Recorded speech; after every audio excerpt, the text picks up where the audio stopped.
Good afternoon students. अभी हम लोग फुल हिंदी की पोयम जो है स्वतंत्रता गान, जो गोपाल सिंह नेपाली जी ने लिखी है, उसके बारे में आज हम जानकारी प्राप्त करेंगे। देखो, इसमें ये क्या है ना, ये प्रेरणा गीत है। मतलब ये गीत से हम लोग खुद को और हमारे आजू बाजू के सारे लोगों को एनकरेज करेंगे। बराबर। अभी उन्होंने क्या बताया, देखो ये स्वतंत्रता गान है, तो इसमें स्वतंत्रता गान के ऊपर उन्होंने एक दीपक, स्वतंत्रता का जो दिया होता है वो जलाए रखना बहुत ज़रूरी है हर एक के मन में। इसके बारे में ये कविता में सब कुछ वर्णन किया है। देखो, घोर अंधकार हो, चल रही बयार हो, आज द्वार द्वार पर यह दिया बुझे नहीं, यह निशीथ का दिया ला रहा विहान है। अभी यहाँ पे एक ध्यान में रखना, निशित यानी रात और विहान यानी सुबह, बराबर, सुबह का उजाला। तो वो यही कह रहे हैं, आजू बाजू में कितना भी घोर अंधकार क्यों ना हो, बयार मतलब तेज हवा क्यों न चल रही हो, लेकिन हर एक द्वार के ऊपर स्वतंत्रता का ये दिया जो है वो जलना चाहिए। भले जिस तरह से रात का अंधकार नष्ट होने के लिए सूरज की रोशनी ज़रूरी होती है, उसी तरह से स्वतंत्रता का दिया जब भी सारे घरों में जलेगा, तब ये जो बाहर का सब कुछ अंधकार है, ये सारी की सारी जो कठिनाइयाँ है, वो सारी की सारी क्या हो जाएगी, इस दिए के रूप से, दिए के माध्यम से क्या हो जाएगी, निकल जाएगी और आपको एक नया सवेरा मिलेगा। ऐसा यहाँ पे उन्होंने कहने की कोशिश की है। समझ में आया आपको? सेकंड देखो, शक्ति का दिया हुआ, शक्ति को दिया हुआ, भक्ति से दिया हुआ, यह स्वतंत्रता दिया हुआ। मतलब देखो, ये जो स्वतंत्रता का दिया है वो पुरानी पीढ़ी ने नए पीढ़ी को शक्ति के रूप में प्राप्त किया है। मतलब पुरानी पीढ़ी ने जो प्राप्त किया है वो उन्होंने आगे के पीढ़ी को, आपके अंदर, आपके मन के अंदर एक तरह की शक्ति आ जाए जो इस दिए को संभाल के रखे। भक्ति से दिया है, बहुत ही भक्ति से, मतलब बहुत ही हम लोग जैसे भगवान को नमस्कार करते हैं, भगवान को शरण जाते हैं, उस तरह से उन्होंने भक्ति रूपी ये दिया, स्वतंत्रता का दिया, पिछली पीढ़ी ने आगे की पीढ़ी को दिया है। रुक रही न नाव हो, जोर का बहाव हो। मतलब क्या, जिस तरह से पानी कितना भी जोर से बहे, लेकिन नाव उसमें रुकती है क्या? नहीं, वो हमेशा उसमें बैठे हुए जितने भी लोग होते हैं, सब हम सफ़र होते हैं, उन्हें एक जगह से दूसरी जगह पे पहुंचाने का काम करती है। उसी तरह से ये स्वतंत्रता का जो दिया पुरानी पीढ़ी ने जो हमारे नए पीढ़ी को दिया है, उन्हें ये क्या करना है, आगे लेकर जाना है। आज गंगा धारा पर यह दिया बुझे नहीं। और जिस तरह से गंगा की धारा जितनी पवित्र होती है उसके धारा के सामने किसी भी नदी की धारा जो है वो पवित्र नहीं मानी जा सकती। उसी तरह से ये स्वतंत्रता का दिया जो गंगा नदी के किनारे पुराने पीढ़ी ने लगाया है, वो कभी भी बुझना नहीं चाहिए, वो हमेशा जलता रहना चाहिए। इसका मतलब क्या है कि आपके मन में स्वतंत्रता के लिए जो प्यार है, जो भक्ति है, वो निरंतर बढ़ती रहनी चाहिए। ऐसा यहाँ पे कवि ने कहने की कोशिश की है। समझ में आया आपको?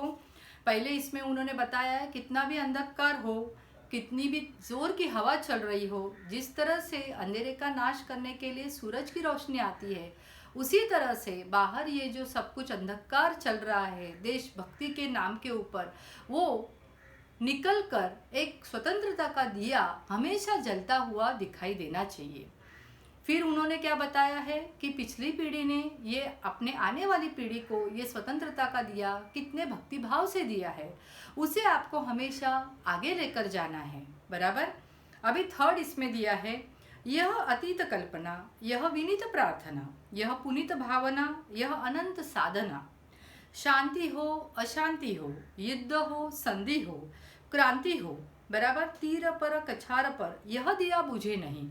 उन्होंने क्या कहा है, देखो, शांति, पूरे के पूरे जग में शांति हो या अशांति हो, कहाँ पर भी युद्ध हो, कहाँ पर भी युति, संधि यानी दो लोग मिल जाए, फिर भी ये जो स्वतंत्रता का दिया है जिसमें अतीत की कल्पना है। अतीत की कल्पना का मतलब क्या है कि हुतात्मा मतलब हमारे देश के लोगों ने उसके लिए प्राण निछावर किए हैं, बराबर। उसमें क्या है, वो अतीत की कल्पना है। विनीत प्रार्थना है मतलब पुण्य प्रार्थना है, जिसके लिए लोगों ने प्रार्थना तक की कि हमें स्वतंत्रता मिलनी चाहिए।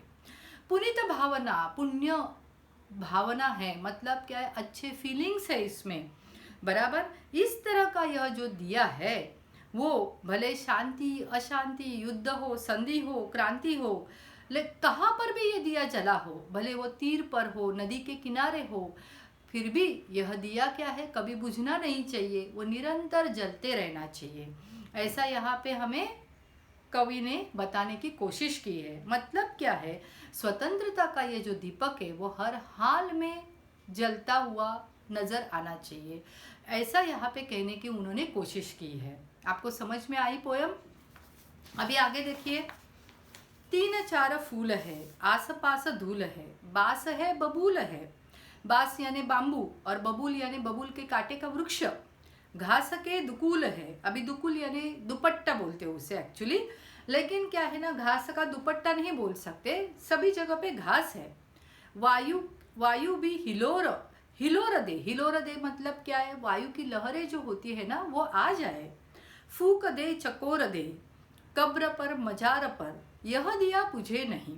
यह किसी शहीद का पुण्य प्राणदान है। देखो उन्होंने वही कहने की कोशिश की है कि यह शहीद लोगों के वजह से जो आज हमें स्वतंत्रता मिली है, तो ये स्वतंत्रता का जो दिया है वो हमारे लिए बहुत ज़्यादा मायने रखता है। इसके लिए वो क्या कहते हैं कि तीन चार, भले ही आजू बाजू में तीन चार ही फूल खिले हैं, मतलब क्या है, अच्छी परिस्थिति है। आसपास धूल है, बास है, बबूल है, मतलब कठिनाइयाँ हैं। जैसे कि बबूल का वृक्ष कांटों से भरा हुआ होता है, ऐसी भी अगर कठिन परिस्थिति है। घास के दुकुल है, इसका मतलब क्या है कि चारों ओर घास की चादर। घास की चादर मतलब आपको मालूम है ना, मतलब कैसे ग्रीनरी नहीं है, लेकिन फिर भी जिस घास को वायु भी हिलोर दे, मतलब क्या है, वहां से भी वायु का झोंका जब जाता है तब वो क्या है, हिलोर दे, मतलब उसकी भी छोटी सी लहर उठती है। उसी तरह से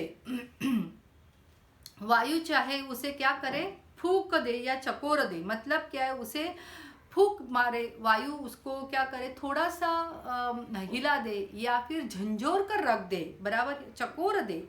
कब्र पर मजार पर, यह दिया बुझे नहीं। कहाँ पे भी ये दिया लगाया गया हो, भले हुतात्मा लोगों के कब्र पर लगाया गया हो, लेकिन फिर भी यह दिया कभी भी बुझना नहीं चाहिए। किसी भी परिस्थिति में, किसी भी हालात में यह दिया बुझना नहीं चाहिए, ऐसा यहाँ पे हमें कहने की कोशिश की गई है। समझ में आया आपको?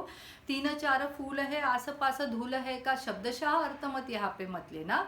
बाहर कितनी भी कठिन परिस्थिति क्यों ना हो, ये अपने को किस वाक्य से पता चलता है, कब्र पर, मतलब अगर हुतात्मा लोगों के कब्र के ऊपर भी अगर ये दिया जला है तो भी ये दिया बुझना नहीं चाहिए। अभी देखो, झूम झूम बदलिया, चूम चूम बिजलिया, आंधिया उठा रही, हल चले मचा रही, लड़ रहा स्वदेश हो, यातना विशेष हो, क्षुद्र जीत हार पर यह दिया बुझे नहीं। मतलब उन्होंने क्या बताया है, लोग जो होते हैं ना वो भिन्न भिन्न कारणों से आपस में लड़ते रहते हैं, बराबर। उसके वजह से क्या होता है, देखो हलचलें मचती है, आंधियाँ उठती है, बराबर, क्योंकि बात बहुत छोटी होती है फिर भी हम लोग उसे बहुत बड़ा बना देते हैं, बराबर। क्षुद्र जीत हार पर, बराबर, मतलब क्या है, छोटी सी जीत हार के ऊपर भी लोग क्या करते हैं, स्वतंत्रता को दांव पर लगा देते हैं। तो ये नहीं होना चाहिए, यह दिया कभी भी बुझना नहीं चाहिए, भले बाहर कैसी भी परिस्थिति हो। यह स्वतंत्र भावना का स्वतंत्र गान है। मतलब क्या है, ये एक फीलिंग्स है, हमारी स्वतंत्रता की जो फीलिंग्स है वो स्वतंत्रता गान है। मतलब क्या है, जो हम लोग स्वतंत्रता अनुभव कर रहे हैं इसके ऊपर क्या है, ये पूरा का पूरा दिया जो है वो जलता रहना चाहिए, क्योंकि ये दिया ही हमारी प्रेरणा है जो हमें हमेशा बताता रहता है कि हम लोग स्वतंत्रता के लिए ही जी रहे हैं और ये स्वतंत्रता हमारे लिए बहुत बड़े मायने रखती है। समझ में आया आपको? अभी देखो, झूम झूम बदलिया, चूम चूम बिजलिया, आंधिया उठ रही, हलचले मचा रही, इसका शब्दशः अर्थ आप यहाँ पे मत लेना। तो यहाँ पे ऐसे है, आंधियाँ उठ रही हलचलें मचा रही, मतलब क्या, देश में बहुत जगह पे समस्याएं होती है, बहुत जगह पे कठिनाइयाँ होती है, बराबर, उससे हलचलें मचती है, जिससे आंधियाँ उठती है। तो ये सब कुछ यहाँ पे हमारे देश में स्वतंत्रता के बाद भी जो संग्राम हो रहे हैं छोटी छोटी चीज़ों को लेकर, छोटी छोटी बातों को लेकर, तो ये नहीं होना चाहिए, क्योंकि ये जो दिया है वो पिछली पीढ़ी ने हमारे हाथ में ये स्वतंत्रता का दिया बहुत ही बड़े भरोसे के साथ दिया है, और इस दिए को हमें हमेशा निरंतर जलाए रखना है, भले वो कहाँ पे भी हो, भले वो बबूल के वृक्ष के नीचे हो, भले वो कब्र पर हो, भले वो कागार पर हो, भले युद्धजन्य परिस्थिति हो या संधि की परिस्थिति हो, किसी भी परिस्थिति में हमें ये दिए को क्या करना है, जलाए रखना है। ऐसा यहाँ पे कवि ने हमें क्या किया है, प्रेरणा दी है, और हमें बताया है कि ये स्वतंत्रता का जो दिया है वो जब तक जलता रहेगा तब तक हम लोग क्या होंगे, चैन की सांस ले पाएंगे। आपको समझ में आया? इसीलिए इसका नाम क्या दिया है, स्वतंत्रता गान। मतलब क्या है, फ्रीडम के ऊपर गाने जाने वाला गीत। अभी आपको समझ में आया ये पर्टिकुलर पोयम किसके लिए लिखी गई है और हमें उसका कैसा मतलब निकालना है। ओके, जब हम लोग वर्कशीट सॉल्व करेंगे तब आपको ये बहुत अच्छे से समझ में आएगा। ओके, चलो, टिल देन बाय।